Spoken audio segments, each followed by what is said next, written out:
Um unsere Flexibilität bei der Trompete zu trainieren, habe ich euch schon einmal eine Übung vorgestellt. Könnt ihr euch erinnern? Wir nehmen das Mundstück Kante auf Kante mit dem Mundstückschaft zum Mundrohr. Wenn ich jetzt spiele, geht natürlich etwas Druck verloren. Das macht sich sofort bemerkbar in Sachen Klang. Was jetzt aber gut ist für uns, wir haben weniger Blockaden im nach oben spielen, als wenn das Mundstück komplett auf dem Mundrohr sitzt. Wenn ich also zum Beispiel Übungen spiele, wie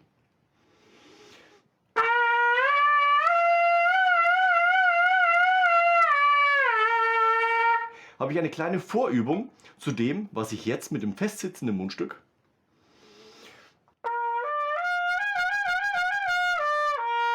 trainieren kann. Dann gehe ich einen Halbton tiefer, Mundstück Kante auf Kante.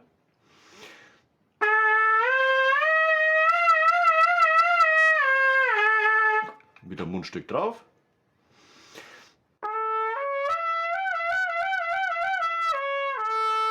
Und so kann ich meine Flexibilität trainieren und auch meine Bindungen verbessern. Die Brüche fallen weg. Ich setze das Mundstück wieder auf die Trompete, auf das Mundrohr und wiederhole diese Übung und du wirst merken, es verbessert sich definitiv. Hast du Probleme mit Bindungen?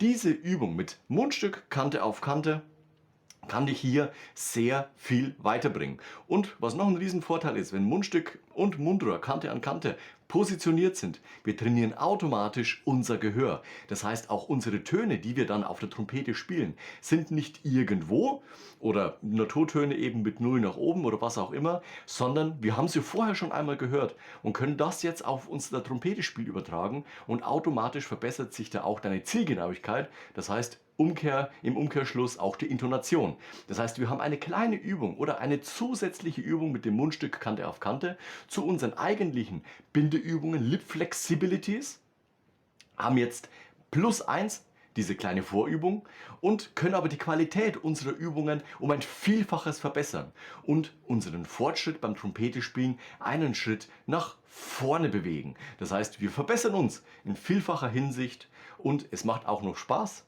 und dadurch, dass es weniger Blockaden hat, fällt es uns auch unglaublich leicht. Probier diese Übung mal aus und lass in dein tägliches Trompetentraining als kleine Vorübung zu deinen Bindungen mit einfließen.